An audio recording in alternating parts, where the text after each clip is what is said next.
Hello, ladies and gentlemen, and welcome back to Fourth and Long on Com Radio. I'm your host, Jason Marcus. Alongside me, DJ Bauer and Francesco, friend of the podcast. We are coming to you after a historic Week 4 in the NFL. DJ, how are you doing today? Pretty good. Football's been good. Yeah, My team won in fantasy, so there you that go. always puts me in a good mood. Absolutely. What's your record? 2-3. All right. Well, you could be better. You won in fantasy. Wow. What a jerk. Great way to start off this podcast here. But as we said, it was an absolutely historic week in the NFL. We had Tom Brady reach the 500 touchdown mark. We had Drew Brees eclipse the all-time passing record. So, DJ, what was your favorite moment of this week? I'd have to go with Drew Brees breaking the all-time passing record. And the way that he did it with a 60-yard bomb over on the near sideline. First, I'd like to point out that I don't think that the Redskins were playing defense on that play. But just the fact that he did it in that fashion, and then they took the break for, the entire, however it was, 5 minutes to celebrate. Yeah, I thought it was a really great moment, obviously for Drew Brees as well as the NFL as a whole, though. Drew Brees, I think, and I tweeted this out, and I just truly believe this, I feel like Drew Brees eclipsing the all-time passing record is one of the greatest moments and greatest stories in sports history. I think if you just look at it, and we actually have a clip that we're going to play for you right now. But before we do, I can't stress enough how much of a feel-good story this is. Because you take a player like Drew Brees, who by all accounts should have never made it to the NFL, should never have been as good as he was in the NFL, and certainly never been arguably the greatest quarterback of all time at standing at only 6 feet tall in what is a big man's game. The fact that he's been able to do it, and also I think the thing about Drew Brees' story that really resonates with me is the loyalty and he came in to the city of New Orleans at a time where they desperately needed a hope, and he provided that hope and more. And it is such one of the greatest sports stories of all time, in my opinion, and it couldn't have happened to a better guy. Absolutely. I know I've told you before, I think Drew Brees is my favorite player of all time. Such a fantastic guy, all the things that he's done for the city of New Orleans charity. Just coming back from, as terrible as an injury as he had at the end of that 2005 season with the Chargers, a lot of people thought he was never going to play football again. And then he comes out, has one of the all-time great seasons in 2006. Just 3 years later, he leads the New Orleans Saints, a franchise that has never had success, and he makes them Super Bowl champions. And then, to go on and have one of the most prolific careers in NFL history as a quarterback, as you mentioned, only standing 6 foot tall. It really is one of the best feel-good stories there is in NFL history. I agree. And real quick, we're going to quickly play the clip that Drew Brees set the all-time passing record. So here is Drew Brees and his historic throw. Wide open. And Smith. What a way to do it.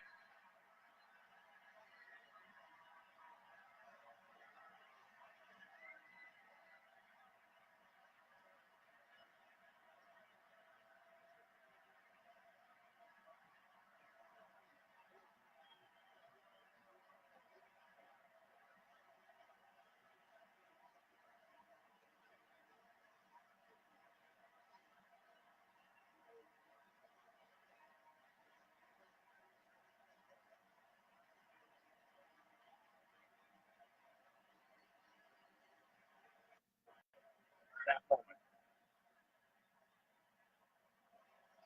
And that ball is going to be headed to Canton, Ohio.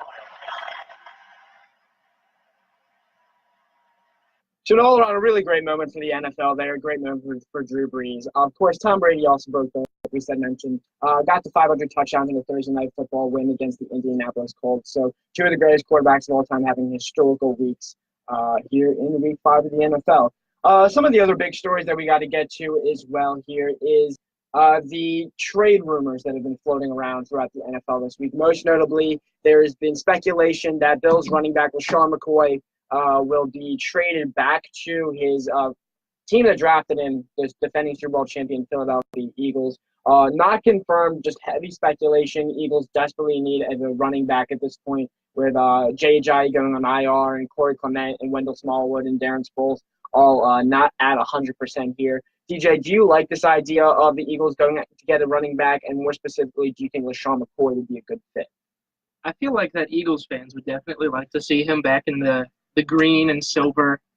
I'm not exactly sure if it's going to happen, though. I think I heard that the Bills were looking for a second and a third-round pick for him, and that's just not going to happen. I mean, at this point in McCoy's career, sure, he's one of the best running backs of the past decade, maybe of all time, but he hasn't really been producing much for Buffalo this year. It might have to do, with the team that he's on and then the offense he's in. But I think it's clear that he's taken a little bit of a step back. He's older. He is exactly how old? He's 30 years old, and that seems to be the threshold for running backs. So even if the Eagles do make a move for him, I don't think they're going to offer much for the Bills, maybe like a fourth round or something like that. And I think at this point he's not going to be a star running back. If the Eagles do trade for him back, he'll be just another one on that committee there alongside Smallwood and Clements if they do make the move. Oh, certainly. I don't think you bring McCoy back with the intention that he's going to be the bell cow running back that he once was and that you're not going to need anybody else. But I think the level of expertise, he knows the offense. He's quite obviously one of the most talented running backs in NFL history. You pair them with a young guy like Corey Clement and Wendell Smallwood, I think it just adds more reliability and versatility to that backfield that Eagles so desperately need right now. From Buffalo's perspective, though, I don't see why they would want to get rid of him because he is pretty much their only offensive weapon at this point. So unless they can get a lot for him, which, like you're saying, I don't think the Eagles would be willing to give up, it could be a stretch. But you're right. I would love to see it, though. Any other top stories that we need to get to here, DJ, that this week that you feel like we should talk about here? I think Odell Beckham, his comments about Eli Manning. So for those of you who aren't aware, Odell Beckham did an interview this past week, and the question was, do you think Eli Manning still has it? And basically, Odell's comments, we can paraphrase for him. He basically said that he thinks Eli's capable, but he's tired of Eli throwing all these checkdowns, and he'd love to see Eli throw the deep ball more often, which Odell, of course, took it into his own hands this week. Balls, man. I can read you the exact quote if you want. Yeah, absolutely. Go for it. Can you still throw it? Yeah, but it's been pretty safe, and it's been, cool catching shallow and try to take it to the house. But I want to go over the top somebody.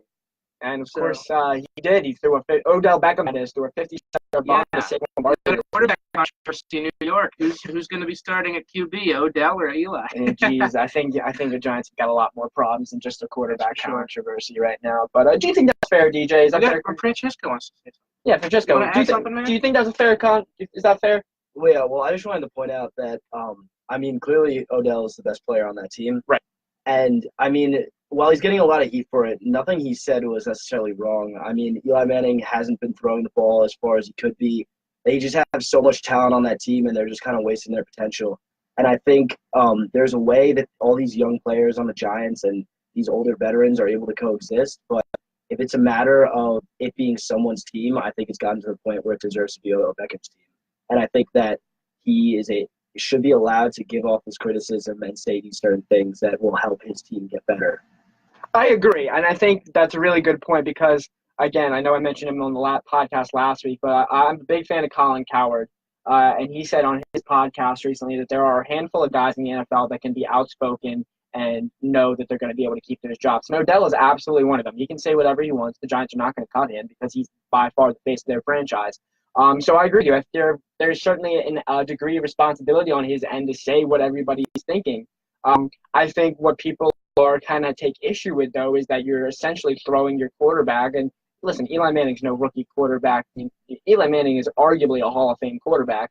I don't know how many quarterbacks get 2 Super Bowl rings and aren't in the Hall of Fame. There's only one, Jim Plunkett. Yeah, and people think he should be in it. So yeah, but the point is it at the best way to handle it? I don't know. Is his criticism fair? Absolutely. I agree. I do want to point out, however, that statistically, Eli Manning has the highest quarterback rating of his career this year. Interesting, really. Which is pretty interesting. Probably because it's a lot of those little safe passes. He's not Mr. Dangerous. It was just, what was it, in 2013 whenever he threw 27 interceptions? Yeah. So he's getting older. He's getting a little safer. I understand Odell's frustration because he's the star athlete. He wants to get the ball. He wants to go deep, take it to the house. So we got a little bit of a conflict of interest here on New York. Yeah, I agree. And that is going to lead us into our first break on 4th and Long. But when we come back, we're going to break down everything that happened game by game in Week 5. So you're listening to 4th and Long on Com Radio, and we will be right back. Welcome back to 4th and Long with DJ Bauer and Jason Marcus on Com Radio. Hello, ladies and gentlemen. Welcome back to Fourth and Long on Com Radio. I'm your host, Jason Marcus, alongside me, Francesco, and DJ. And Why do I get second? I thought I was the co-host of the show, Jason. Yeah, all right, I like Francesco more. Okay. All right, Francesco, your turn. So we just talked about the big records that were broken this week with Drew Brees and Tom Brady both having historical weeks in the NFL. DJ, I want to get your opinion on this. If you had to pick between the two of them, who do you see riding off into the sunset first, Brees or Brady? It's a tough call because I think a lot of it might depend on the Super Bowl. If Brees wins the Super Bowl within the next 2 years, 3 years maybe he'll call it quits. Brady's been there so many times that I'm not exactly sure if that's going to have an impact on him. And I remember, I think it was a quote last year, he said, I can play until I'm 45. Well, he's 41 now. So if he really does have 4 more years in him, I don't know if Brees is going to be able to keep that pace up and, hang with him for 4 more years. I mean, he's still throwing the ball like he did, 10, 12 years ago. But I think the Saints might be ready to move on from Brees in a couple of years here. They got Teddy Bridgewater waiting in the wings. Maybe they want to try him out. He had a very beautiful kneel down in that game, showing off how good those knees are against the Redskins. So, Bridgewater looks better, even if it was just a kneel down. At least we know that he's healthy enough. So if they really want to, scoot Brees aside and try Bridgewater for the future, it may only be a couple more years for Brees. Yeah, and also they really like Taysom Hill. I mean, he's been athletic. He's on every play as a wide receiver, as a running back. They really like this guy. But I agree with you, though. I think it all comes down to Brady and Brees just have two very different motivations. I think Brees desperately wants one more Super Bowl win. And I think if he gets it, I agree with you. I think he's done. He's got nothing left more to accomplish, except, I guess, the touchdown record. Right. Because he's going to beat Peyton Manning for that. He'll need to play 1 more year to do that. Okay. So I don't think he'll retire after this year. But I think once he gets that record, and then if he gets a Super Bowl, he's done. If not, I don't see Brees playing 3 more years at max. I don't see him playing much longer than that. Brady, on the other hand, I think Brady is motivated by the media telling him he can't. Yeah. You know what I mean? Totally. I think everyone's like, when's Brady going to retire? And I think the more he hears that, the more he's like, I'm playing at an MVP level. There's no reason for me to retire. He got an MVP last year at 40 years old. Yeah. And I think that's one of the reasons that Brady's been so successful is just that he's the most competitive guy on every field that he's on. He just wants to win. He wants to be the best. So I agree. But also, if you had to choose current players who are going to possibly break Brees' passing record, who do you think is most likely to do it at this point? Because as we know, as the years go by, the NFL is consistently becoming more of a pass league. Especially with those new defensive rules in place, it's going to become even more so. Right, and 5,000 yards a season at one point was unheard of, and now that's almost the average. So if you had to choose, DJ, who do you think is the biggest threat to Brees' record? I'm going to have to say Matthew Stafford. Interesting. The Lions quarterback. You never would have thought that. Yeah. Well, he's still only halfway there. He's at 36,000. But still, he's only been in the league for He's been in the league a while. 9 years. He's been in the league since 2010. Yeah, 10 years. 2009. Though 2010 was pretty much a wash for him. But, he's been a very good quarterback for Detroit. He's been the franchise quarterback of this team for, however many years it's been, almost a decade. And he's got plenty of time left in him, I think. Look at the other guys that are ahead of him and that are behind Brees. You got Brady, but it depends on how much longer Drew Brees plays because Brady's still 5,000 yards behind him. He's essentially a year behind him, so that really depends on, whenever those two guys retire.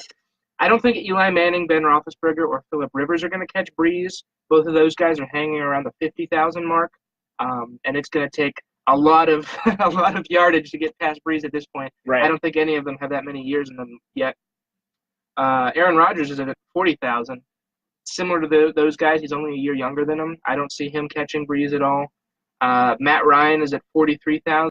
Matt Ryan is the sleeper pick. The way he throws the ball in this offense, he's very similar to the way the offense, I should say, is very similar to the same setup that Drew Brees has had for the majority of his career. And by that, I mean is definitely a pass-heavy offense.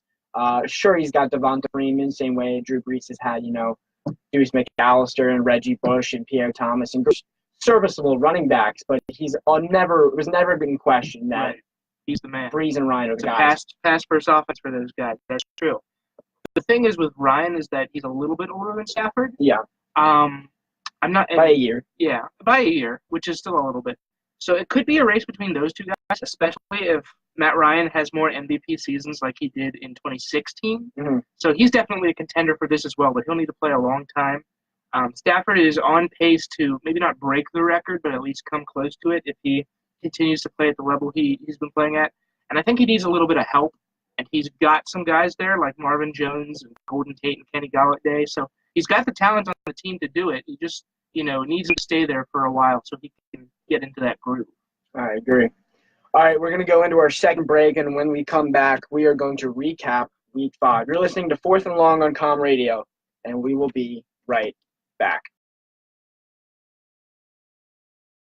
Hello, ladies and gentlemen. Welcome back to Fourth and Long on Com Radio. I'm Jason Marcus, alongside me, DJ Bauer and Francesco. And it has been an interesting week in the NFL. One thing of note that DJ really wants to talk about. DJ, what is going on with these kickers? It's insane, man. It is. Mason Crosby, a guy who we think has been established as one of the best kickers in this league for a long time, goes out there and misses an extra point and 4 field goals. If he makes, I believe, 3 of those field goals, they win that game over Detroit. Yep. It's ridiculous. And I think it's more surprising, too, that it's Mason Crosby. Right. He's arguably a Hall of Fame. I mean, not a Hall of Fame kicker. Right. But he's a great kicker. Very good career. Yeah, exactly. So, yeah, that was definitely surprising because he's Mr. Consistency, you think. But, hey, it's the NFL. Anything can happen, right, DJ? Right. And then what about the Browns? They've had some struggles with their kickers here, too. Yeah, I mean, that was the ugliest game-winning kick I've ever seen. Absolutely. It's like he wanted it to miss. Yeah, right? It's like the forces of nature, like, we cannot let this game go on any longer. Yeah. So I wouldn't feel too Jane comfortable. Gonzalez had a terrible outing. Greg Joseph, he's the guy. He was 1 for 2. Mm-hmm. Missed 2 for 3 and missed the extra point. Yeah. And, Daniel Carlson earlier this year was having some struggles with Minnesota. They cut him and picked Dan Bailey. It seems like there's some sort of curse on kickers this year.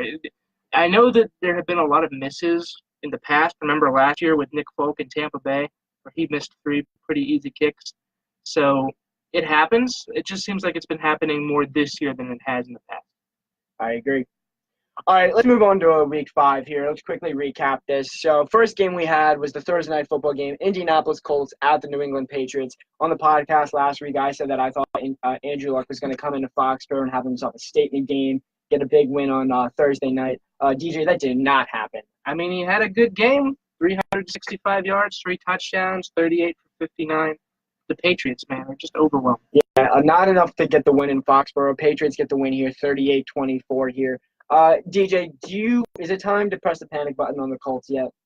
We'll see. They got a game coming up here against the Jets that we'll talk a little bit about more later. That could maybe be the deciding button here on whether, all right, are we going to stay in this or are we just going to tank? I know tanking's not really something that happens in the NFL much, but you got to consider, if you're starting the season 1-5, is it really worth saving? I mean, not many teams are going to do what the Chiefs did a couple years back and start 1-5, finish 11-5. Right. But I think the biggest thing I have with the Colts, and this has been something that's not recent, like this has been overarching a theme, the organization. They refuse to get Andrew Luck any type of offensive help. It's true. He's got no running backs. He's got no wide receivers outside of T.Y. Hilton, who's hurt right now. Defense is mediocre at best.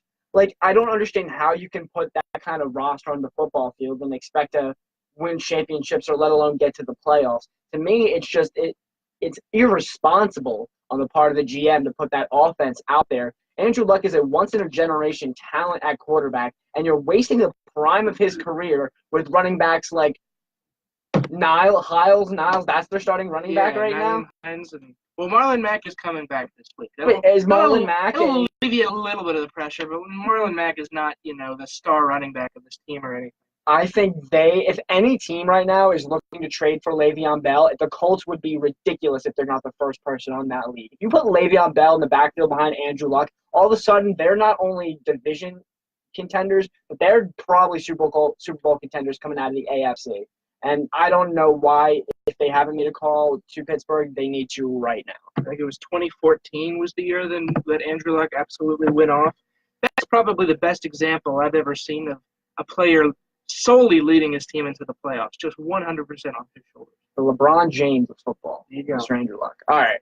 We also had the Denver Broncos at the New York Jets. Jets get the win here, 34-16. Big home win for Gang Green. I was impressed with Sam Darnold in this one, DJ, but I think the thing that stuck out to me is what is happening with the Broncos. They signed Case Keenum in this offseason, hoping that he can duplicate the magical season he had in Minnesota last year. Hasn't really lived up to the hype. The defense, which is supposed to be the calling card of the team, really faltered this week against the rookie quarterback. What is going on with Denver? I'm not really sure. It seems like they got a little bit of the yips here. I know last year they were not one of the better teams, and that was part of the quarterback play. I do think Keenum is an improvement from Simeon and Paxton Lynch and all those guys they had last year. And he improved a little bit on Sunday. He got 2 touchdowns, 1 interception. I believe his first touchdown passes since week 1, so I guess that's a good sign. Though I do think I have to give some credit to the Jets. They've got a pretty solid defense. Yeah. Guys on there like, Jamal Adams making a difference. And the offense, no one could have expected Isaiah Crowell to have the kind of game that he did. No, it was actually, I believe it was a record. It's a record. Jets franchise record, yeah. 219 yards. So, congrats, Crowell. I still don't trust him in fantasy, though. No. He might be a one-week wonder. It's 100% he is. Green Bay Packers were at the Detroit Lions. Lions got a home win here, 31-23. Usually Aaron Rodgers is pretty good against Detroit here, but he couldn't pull it out this week. Is that enough to concern you about the Packers going down the road, and are the Lions for real? All right, well, the only thing that concerned me about the Packers in this game, of course, is the kicking game. We already mentioned Yeah. it. Mason Crosby makes some of those field goals, and we have a different result. That's true. So maybe the concern there is getting it into the end zone. You can't rely on your kicker every time to get you points, unless, of course, you're the Steelers playing the Chiefs in a divisional round game in which Chris Boswell scores all 18 of your points. But Right. that's a different story. That doesn't happen often. As for the Lions, I think they are a better team than we're giving them credit for. Okay, but do they have any shot of making the playoffs or winning that division with Minnesota, Chicago, and Green Bay in there? I think they do, actually. Interesting. I don't. I think that the NFC North is going to be one of the more competitive divisions this I year. agree with that, but I don't think they're going to be able to beat any of those teams. If the Bears keep playing the way that they're playing, then, maybe they're the easy favorites. But the Packers haven't quite lived up to the hype. The Vikings haven't quite lived up to the hype. Gives an opportunity, I think, for the Lions to step in there and say, hey, maybe we're the team. Interesting stuff. All right. Also, we had the New York Giants at the Green Bay Packers. New York Giants at the Carolina Panthers. The Panthers are able to actually get a win here with a 63-yard game-winning field goal by Graham Gano. Giants continue to fall. Offense is underperforming, as we talked about here. Is there anything, DJ, that can save the Giants season? It's hard to think about because we already know the problems with the pass rush. We already know the problems with the offensive line. It's been plaguing them the entire season. It plagued them all of last season as well. So I guess just hope for the best. Maybe Eli, try to loosen up a little bit. I know you don't want to throw interceptions. I know you've been playing conservative. But Odell's got a point. You got to, heat the ball up every once in a while. You got the talent on offense to do it. You got, like I said, Odell Beckham, Saquon Barkley, who's shown that he's been a pretty good dual threat. Sterling Shepard's a decent receiver. And, Ingram, whenever he's healthy, he'll come back and contribute. So get the offense moving. Not much you can really do about the defense at this point. If you really want to try to save the season, then maybe make a trade for someone. But, the season is starting to look a lot like last year. Who would you, if you're the Giants GM, though, who you try and get to salvage what you have left? Try to see if there are any pass rushers out there available. Do you think that's their biggest need right now? Yeah, I do. I think their best pass rusher at this point is Olivier Vernon still there? Yeah. Yeah, he's their best pass rusher, and he's a solid player, but he can't do it alone. I agree, but I feel like offensive line's got to be an issue right here. They just released Eric Flowers finally. Took them long enough. But it still doesn't really solve the answer on that offensive line. I will say rookie Will Hernandez has been absolutely phenomenal for the Giants. He's been a good pick. I think he's been actually rated by Pro Football Focus as probably one of the top 5 linemen in the entire league this year, which is saying something because the entire Giants O-line as a whole has not been great. That was a steal for them. They got him in their first pick in the second round. Yeah, absolutely. Tennessee Titans at the Buffalo Bills. Not really too much going on in this game. Bills are able to get a 13-12 close win here at home. Josh Allen looked decent, but the Titans, after coming off a big win against the Eagles in overtime, really underperformed the expectations here. Titans seem to be very hit or miss. What's going on with that, BJ? It's the same thing I've been saying all year. What the heck, Titans? How do you go from beating the Jaguars 9-6 and then going, back home and beating a very good Philadelphia team in overtime, grabbing a win there, and then you go into Buffalo and you lose? What the heck is that about? I don't understand this team at all. I know I mentioned last week I don't think this team is for real. We have yet to see them, put together any kind of string of consistency. I was bringing up how Mariota has looked better, and then this week he has a stinker. No touchdowns, an interception, only completes 50% of his passes. Titans are so confusing. They are. I don't really buy into either of those teams. I think they're both. I mean, Bills aren't really hyped, but Titans, I think specifically, have no business being in the playoff conversation at all. I don't think they're that good. I know they beat the Eagles, but I think the Eagles right now are completely lost. Atlanta Falcons at the Pittsburgh Steelers. Steelers win 41-17 in convincing fashion, and much-needed win for the Steelers here. I think this might be the beginning of getting the Steelers back on track. What do you think? This surprised me. It was a huge surprise for me. The fact, if you had told me that this Steelers defense was going to hold Matt Ryan and Julio Jones and the Falcons to 10 points through 3 quarters, I would have said you're crazy. That's ridiculous, considering what they've done the past couple weeks. And I think a big reason that the Steelers were so successful this week is exactly what I was expressing, in past podcasts. They gave the ball to James Conner, which they had not been doing for weeks. They fed him the rock in week 1, and he looked solid, and then they just stopped doing it. And then this week they said, all right, 21 carries, 110 yards, 2 touchdowns. What do you know? They won a game. Yeah, I really thought the Falcons were going to come in here and pull this one out, but the Falcons, I believe, now fall to 1-4. So not great for Atlanta. I mean, Matt Ryan is top 3 in the league in passing yards. So is Julio Jones. It just speaks to how bad this defense is, that the offense can put up these kind of numbers and still can't find a way to win games. So it is. I think it's time to hit the panic button in Atlanta. They got to do something. They got to do something quick to salvage what's left of the season. Baltimore Ravens at Cleveland Browns. We kind of talked about this one a little bit. Browns win this one in overtime. Baker Mayfield gets his first win at home as a starter. Not really too much to talk about here, but I'm impressed with Baker, DJ. I guess it's kind of a confidence booster for Baker. Yeah. He didn't have the greatest game. 25 for 43, 342 yards, a touchdown, an interception. The winning a game 12-9 is not exactly the fashion you want to win a game in, but a win is a win. Right. Fun fact, Ravens still have not allowed a touchdown in the second half of any game this year, despite the fact that they lost this game. Yeah, I'd also like to point out that I called this one, so you're welcome. Did you? I did, yeah. I said Browns are going to win it. All right. Thanks, man. Bengals beat the Dolphins at home 27-17. Again, not too much going on at this one. Bengals look – Dolphins started out 3-0. Now have lost 2 in a row. They're now 3-2. I think this confirms the Dolphins are not for real. Yeah, I didn't buy them at all. They started this game 17-0 and then led up to 27 unanswered points. 24 of them coming in the fourth quarter. That's not acceptable for an NFL team. No, absolutely not. But what more can you say about the Dolphins? Like I said, I don't think they're for real. I wouldn't be surprised if they don't win another game. But the Bengals 1-1. They're real. I don't know. I honestly thought coming into this season the Bengals were going to be the worst team in the AFC North. But they've surprised me. I'll be honest about that. I still don't know if they find a way to get in the playoffs. I think the Steelers are going to get hot sooner rather than later and still find a way to win that division. But you never know.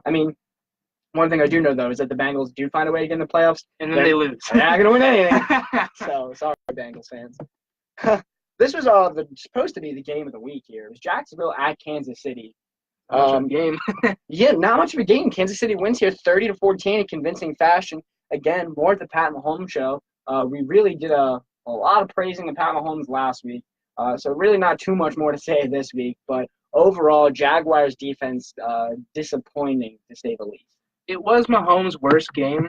No touchdowns, 2 interceptions. He did have a rushing touchdown. So, it's the Jacksonville defense. They'll do that to you. But they still couldn't stop him. They let him score 30 points on him. And, as a defense, that's one of the best defenses in the league. That's not something that happens often. But a lot of the fault has to go on the Jacksonville defense. They absolutely could not produce. I feel bad for Blake Bortles. He's one of my favorite players in the NFL. He's such a cool guy. And then he goes out there and throws 4 interceptions against the Chiefs' defense. Yeah. That's not a good performance at all. No, absolutely not. Minnesota Vikings were at the Philadelphia Eagles in a heartbreaker. The Vikings picked this one off 23-21. Eagles fall to 2-3. Vikings go to 3-2, I believe. 2-2-1. 2-2 Don't and forget 1. that tie. I can't forget the tie. Eagles have a really crucial game this coming tomorrow at New York Giants. If hopefully they can win that and turn this season around. As for the Vikings, do you think that this is the spark that they need to kind of get back on track? I do. Kirk Cousins had a solid game, 30 for 37, 300 yards, a touchdown. I think he's starting to show that he was the right decision. He had a good game last week against the Rams, too. It's just, the defense couldn't hang with that high-powered offense that Los Angeles has. But the fact that they came into, Philadelphia and beat the, reigning Super Bowl champions, that's a huge confidence booster. And I think they're going to roll with it and, play well the rest of the season. Yeah, well, we'll see going forward. Of course, towards the end of the show, we'll preview next week as well. But certainly not what you want to see for any of those Eagles fans. But for Vikings fans, this had to feel good, especially after that embarrassing loss in the NFC Championship to come back to Philadelphia, get a pretty decisive-looking win. There's a lot. I think the score doesn't reflect how much of a blowout this really was. Of course, Eagles could have won it with a field goal here, but overall, for the first half of this game, it was nothing but Vikings. I do have another fun fact for you here. Yeah, all right. Here we go. First edition of DJ's Fun Facts. DJ's Fun Facts coming back. I believe Adam Thielen Yes. is now the first player in NFL history to have 100 receiving yards in the first 5 games of the season. That is correct. I think Adam Thielen is one of the most underrated players in the entire NFL. I mean, obviously the statistics prove me correct, but I just think he's not a household name, and I think he deserves to be. Right. He's that good. He's up there with Hopkins and Odell and Julio and AB. I agree. Raiders at Chargers. Chargers win this one 26-10 in those beautiful powder blue uniforms. Love those uniforms. I think they should be their regular uniforms. I don't know why they haven't done that yet, but that's just me. Rest in peace to Alex Spanos.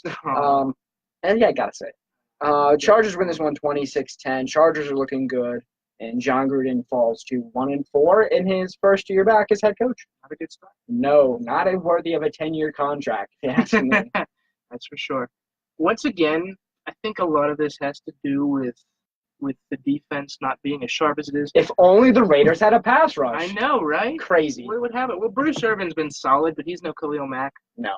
And Derek Carr disappointed me this week with 24 for 33, touchdown and interception. I'm still in his corner. I still think he's a good quarterback, but this week he was not that great. Threw an interception right on the goal line. Where have we seen this before when Marshawn Lynch is in the backfield? Yeah, right. John Gruden, come on, you got to learn from those rookie mistakes. Yep. But yeah, this season is slipping away pretty quickly from Oakland. LA Rams came into Seattle, got a win 33-31. I did not think that this game had any business being as close as it was. I thought the Rams were going to come in here and absolutely dominate. That wasn't the case. They do get the win here. But the Seahawks defense kind of looked like the old Seahawks defense. They played as decent as you can to give up 33 points, I guess.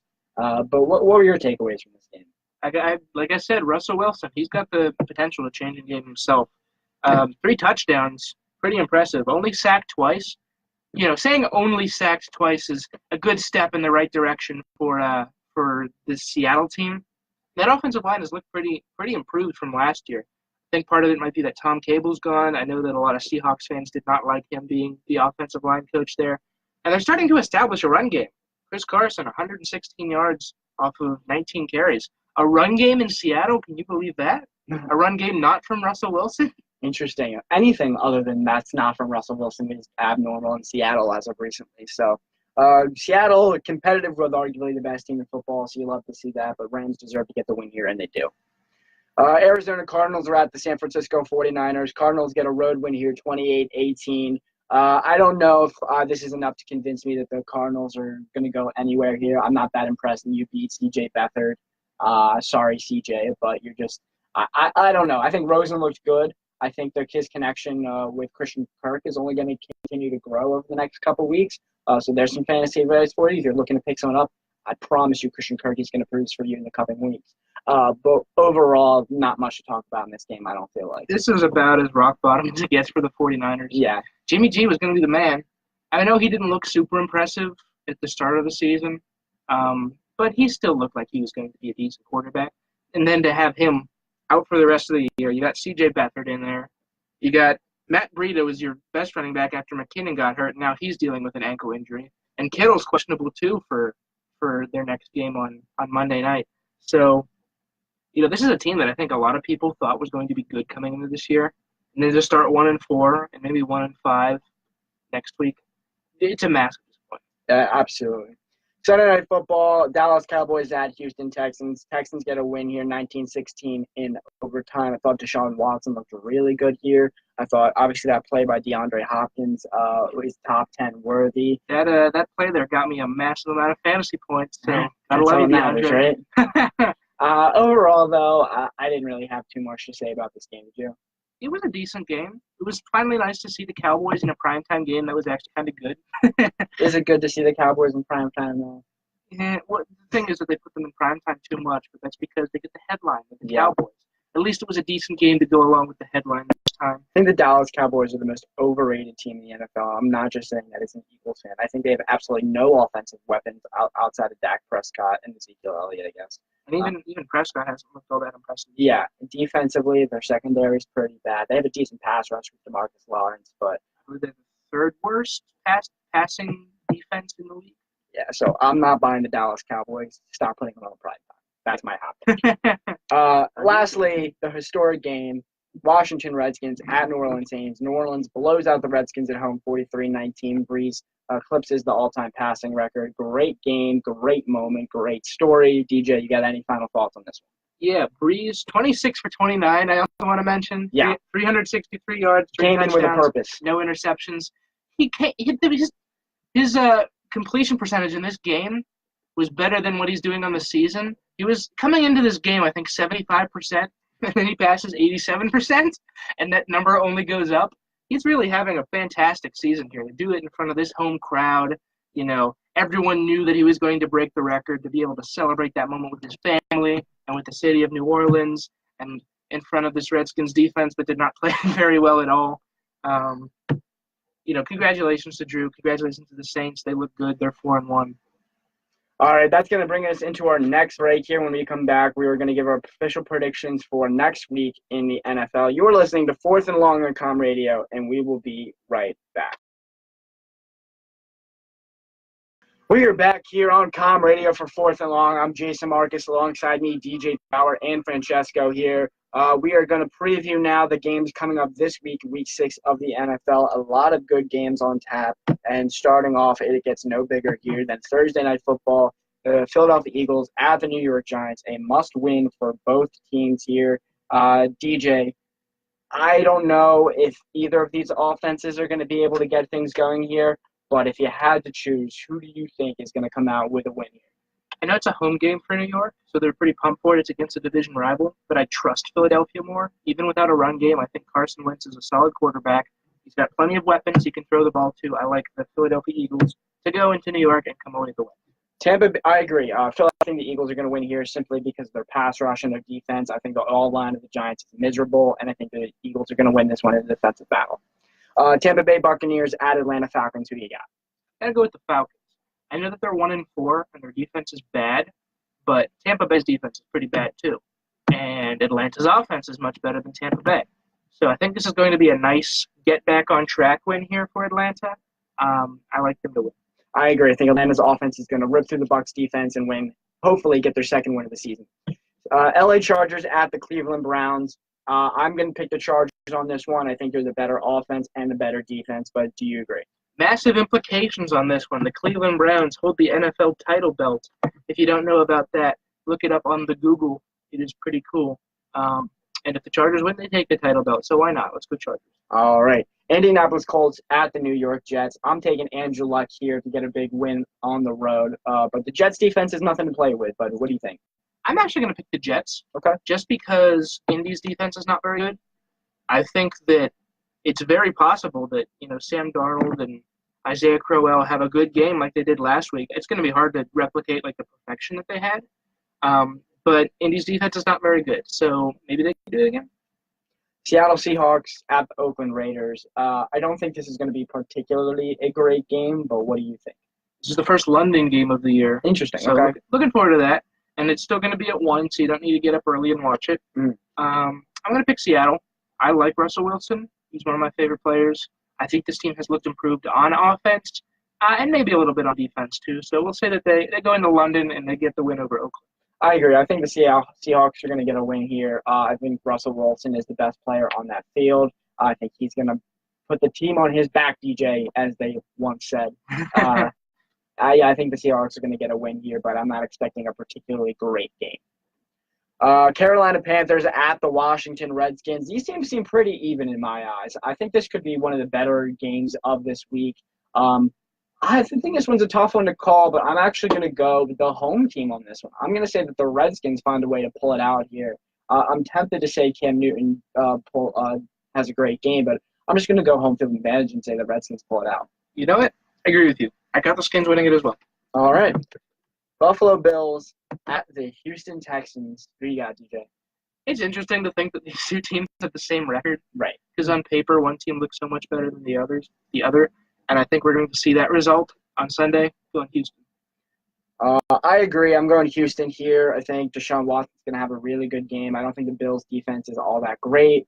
But it will be interesting to see the matchup between Watson and Allen, both two young quarterbacks in the NFL. So it should be a fun one to watch. But I do think the Texans are going to pretty easily handle their business at home. Arizona Cardinals at the Minnesota Vikings. Vikings, of course, coming off that big win in Philadelphia. Do they continue the win streak here, DJ? Yeah, seems pretty obvious to me. They're the home team. Arizona has not looked solid at all so far this year. The Vikings got some nice back-on-track win there with Philadelphia. So they hung with Los Angeles for almost all of the games. So, yeah, Vikings. I agree. Vikings are going to win this one handily as well. I don't even think that this is going to be close. Pittsburgh Steelers at Cincinnati Bengals, one of the chippiest rivalries in all the NFL. These games are always pretty physical. I think that's going to continue, but I'm curious, DJ, who do you think is going to pull out the win here? I think for once we're going to finally see like a decent matchup because both of these teams look like good games. Look like good teams. I don't want it to be the same result that we've had year in, year out, where it's just players getting injured left and right because these two teams hate each other. I'm going to say Pittsburgh comes up big and gets a win in the jungle. I think this one is hard to call, but I'm actually going to go with Cincinnati on this one. I think they're the hotter team right now. They are 4-1. They're playing pretty well. They're at home. Pittsburgh's had defensive issues, but it's going to be a very physical game. Before we move on to the next one, though, DJ, I have to ask, over under 2 players ejected in this one. No. Man, Vontaze Burfict is back, right? I was going to say, this is also the game Vontaze Burfict returns I'll to. say over then. Yeah. He's gonna return and get kicked right back out. He's got a vengeance. Beat him up again, Juju. So, yeah, I'm going to go Cincinnati on this one, but it should be a fun one to watch. It's a heavyweight fight if I've ever seen one. Chicago Bears at the Miami Dolphins. I think that the Bears are just the overall better team. I already expressed my disappointment with Miami. I don't think that they're for real. This defense on Chicago has just been killer. And they're coming off a bye, so they're a little bit fresh. I like them to go into Miami and win. I agree. I think the Bears pass rush and the Bears defense is going to be too much for the Dolphins offensive line to handle. I think the Bears win this one pretty easily, actually. LA Rams at the Denver Broncos. Great defensive matchup here. Keep the lead returns to Denver. A lot of storylines actually going into this one. DJ, who do you think is going to win? I think this one's going to be a little bit closer than people expect. Okay. Because Denver, even though they didn't look that great against New York, I still do believe they have a solid defense. They're at home. Mile High is not a very easy place to play. And it depends on whether Brandon Cooks and Cooper Kupp are going to be healthy for this. Because both of them left the Seattle game with possible concussions. So if they're not back, then Jared Goff loses 2 of his biggest weapons. He's still got Todd Gurley, though. So, I mean, Gurley's just about as good as any player out there is. So it's not going to impact them terribly. But it'll be a lot closer if those guys are not in the game. But still picking Rams. I agree. I'm going with the Rams here. I think the Broncos are on a skid here, and I don't think that they're going to stop anytime soon, especially with the best team in football coming their way. I think the Rams will be able to get a big road win here. Baltimore Ravens at the Tennessee Titans. This one's a tough one to call because you never know what you're going to get from either of these teams. But if you had to call it, DJ, who do you think is going to win? I'm going to go with the Ravens. I think that they look better. I'd like to see them continue that streak of not letting up a single second-half touchdown, considering how stagnant the Tennessee offense has been looking. So I'm going to go Baltimore here. I'm actually going to go Tennessee here. I think Marcus Mariota is going to have a pretty good game, but it really could go either way. No real logic as to why I think Mariota is going to do well. I just think the Titans are going to get a home win. Jacksonville Jaguars at the Dallas Cowboys. Who you got, DJ? Jaguars look like the better team, both offensively and defensively, I think. Obviously, Jacksonville's got one of the most dominant defenses in the NFL. And as for the offense, I know Bortles hasn't looked that sharp lately, but neither has Dak Prescott. They really haven't impressed me in Dallas. I'm going to go Jacksonville with the road win. I agree. I think Jacksonville is going to win this one. Coming off that loss to Kansas City, they desperately need this to bounce back here, and I think this is the perfect team to do it against. As we mentioned before, Dallas has absolutely no offensive weapons outside of Ezekiel Elliott. Jaguars have arguably the best run defense in the NFL, and they have a great secondary. I don't think this is going to be particularly close. I think Jacksonville, if all things go right, should walk away out of Dallas with a big win. Sunday Night Football, this is a great one. Kansas City at the New England Patriots, a rematch of the season opener from last year in which Kareem Hunt went off. Do we see that happen again? Is this the Pat Mahomes show? Does Brady get another big win here and possibly end the Chiefs' undefeated streak? What happens on Sunday night? I'm going Chiefs. Okay. I am picking the Chiefs. Historically, at least recently, the Chiefs have always had New England's number. They did it last year in the opening game of the season whenever they – remember everyone was talking about could this Patriots team go undefeated and then Kansas City ended it immediately? I like them to do it again this year. They look even better than they did last year at this point in the season. Patrick Mahomes, he's kind of cooled down a little bit, but he's still been one of the best quarterbacks in this NFL. Absolutely no doubt about that. I like them to go into New England and get a win. I'm actually going to go with the upset here. Okay. I'm going. Is it an upset, really? Well, I guess you could say because the Chiefs are undefeated, but I'm going the Patriots to win. I think Brady is going to show Pat Mahomes what a Hall of Fame quarterback looks like. I think Brady gets the job done here. Chiefs will get their first loss of the season. Not the end of the road for Kansas City by any stretch of the imagination, but I'm between a young quarterback and Pat Mahomes, and arguably the greatest of all time. I'm going Tom Brady.